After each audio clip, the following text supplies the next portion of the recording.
G'day everyone, welcome, it's Steve from Eclipse Brewing. What we're going to do today is we're going to do some cider. It's cider time of the year. We've got a tree that's dumping apples, but I'm not using our apple cider or juice. I'm going to use some Kirkland's Best, and what I'm going to do today is do a hazy hop cider.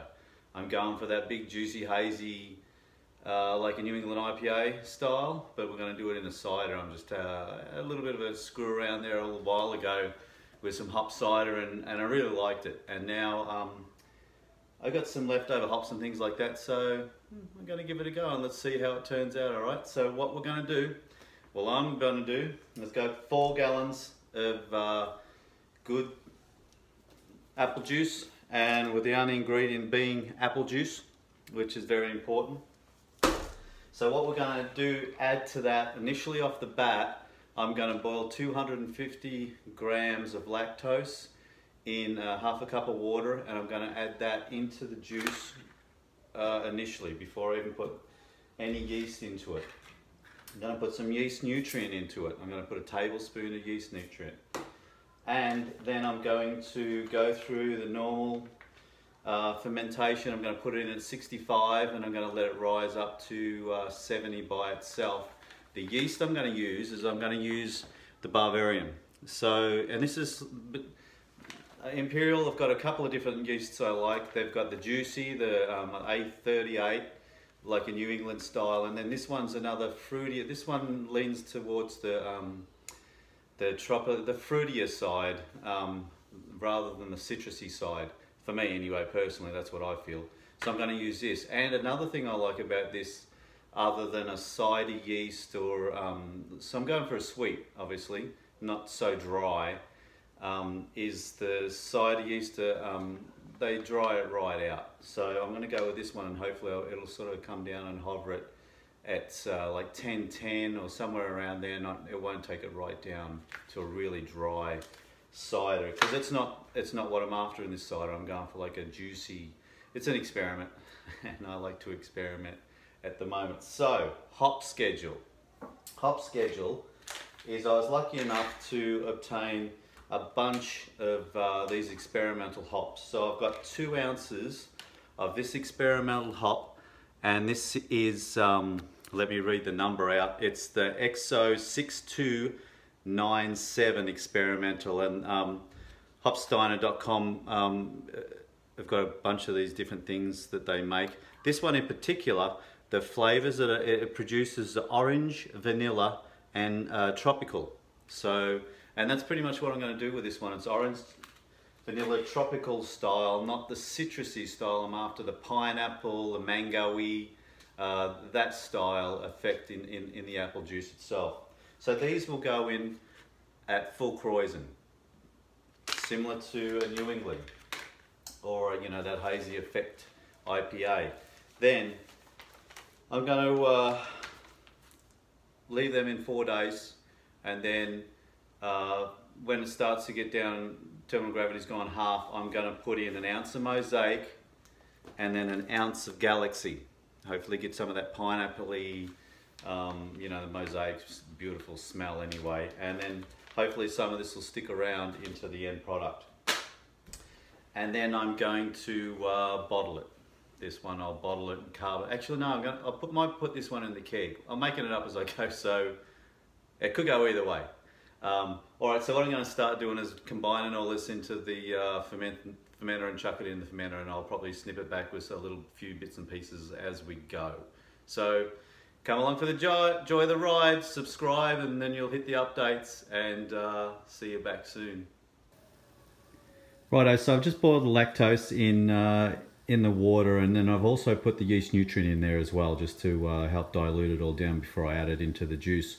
One other reason why I forgot to add that I'm boiling the lactose, it's food grade lactose, but man, I don't really know if it's sterile or the sterility of it at all. So yeah, this just cuts 2 birds with 1 stone, because this will go straight into, now I've got 4 gallons in here.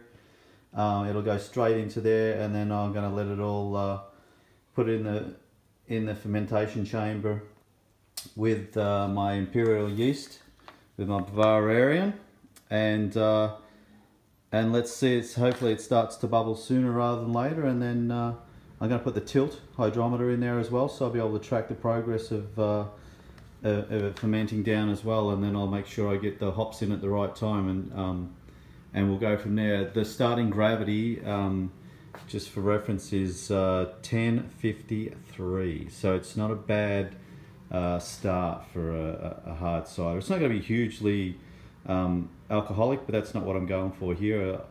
It's going to be under, you know, people think of New England or Hazy, they're up 7 or 8%. This is not what I'm doing here. I want something I can drink quick, and these ciders that have got the huge percentage in them, they take a long time really to come good.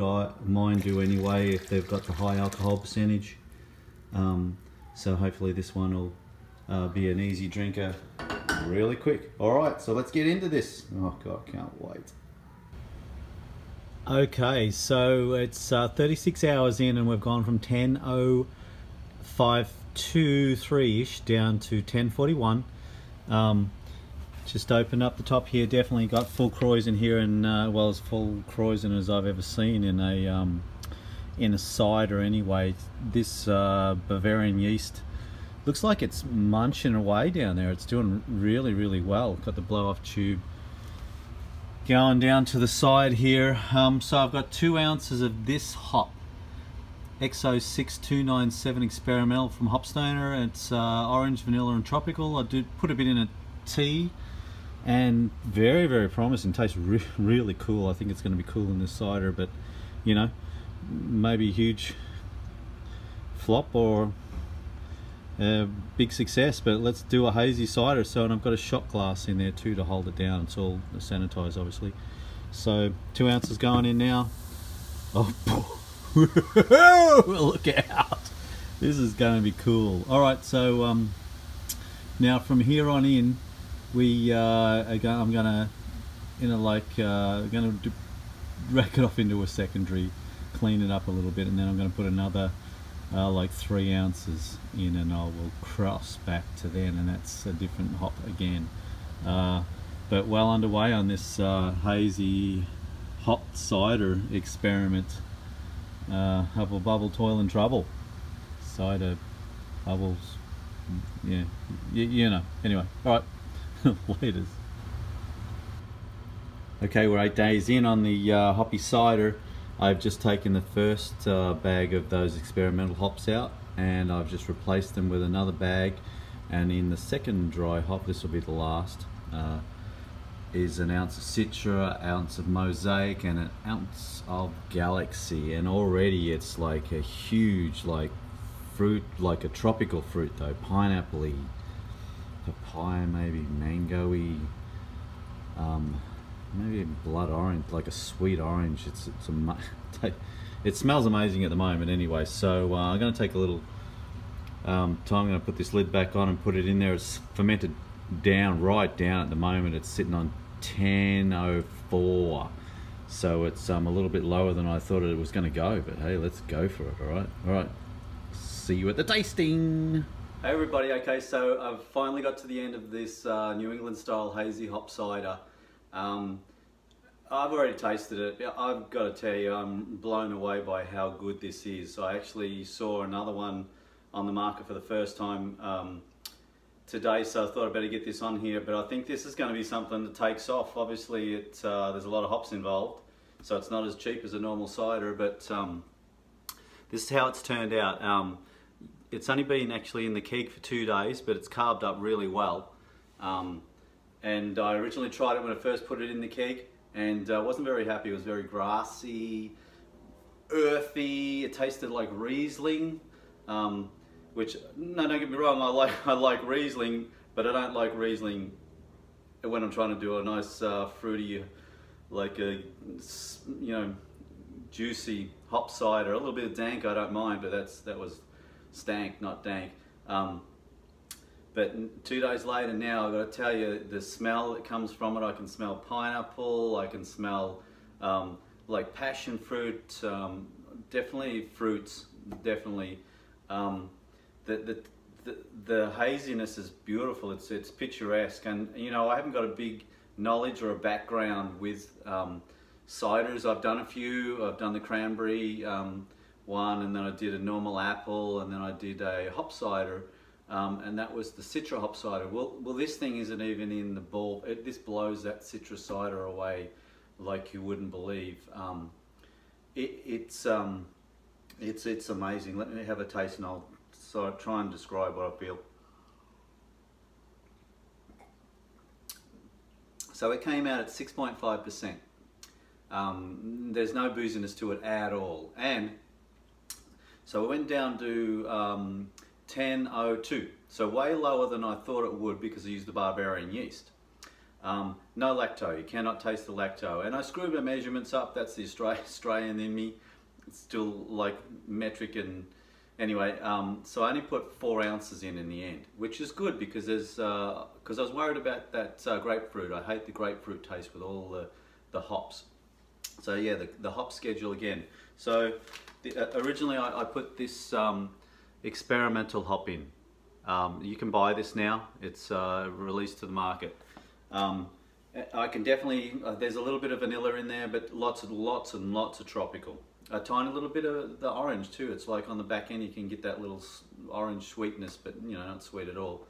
And I put those in at full kreuzen. I took them out 4 days later before they started to bitter, and I put the second bag in, and that was the ounce of Citra, the ounce of Mosaic, and the ounce of Galaxy. Definitely minimal, if any, passion fruit, grapefruit in there. It's carved up really well.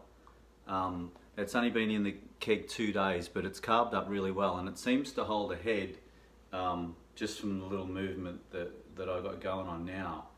But it's not dry at all. But don't get me wrong, it's not sweet either, but it is just it's just beautiful to drink. Like, it really is. For 6.5, you know, that's why I've decided to put it in a little glass like this, because yeah, it's pretty easy to drink, but it is a cider. Like, you can tell it's still a cider. It is just, but it's a juicy cider. I think I collected the Hazy Side Perfect. I think I got it there. But I'd be interested to see some other ones and try them when they come on the market to see actually where I am, because I don't really know much about this hoppy New England cider style, but I definitely brewed it, well, I definitely fermented it right down those lines. I feel like I probably could have put some sugar in there and get the alcohol up there to that 8%, but I don't think it's needed, honestly. I'm very happy with this. I'm going to send some of this out, as you know I'm going to do now from now on. I've got some really cool friends now who review things, so you're probably going to see this on their channel if they choose to. Their link to their channel will be down the bottom. If you haven't subscribed, please go check them out, subscribe. And there's going to be a new reviewer down there who I'm just really digging at the moment. She's got a relaxed feel and just really honest and cool, and that's Drinks with Jeni. Yeah, I think I've just got a huge channel crush on her at the moment. Anyway, so go check her out and subscribe too with the other ones down low, and they might do a review on it, and you can get someone else's opinion, and yeah, definitely for me too, I can get some more feedback on this, because apple ciders, I haven't got a lot of knowledge on them at all, but this was just another really cool project. And speaking of projects, I got some more coming up, so please subscribe if you haven't, give me a thumbs up, really helps. Comment down the bottom if you've got any questions. I love to interact with all the questions, and I will see you next time. Cheers, and cider, hazy cider.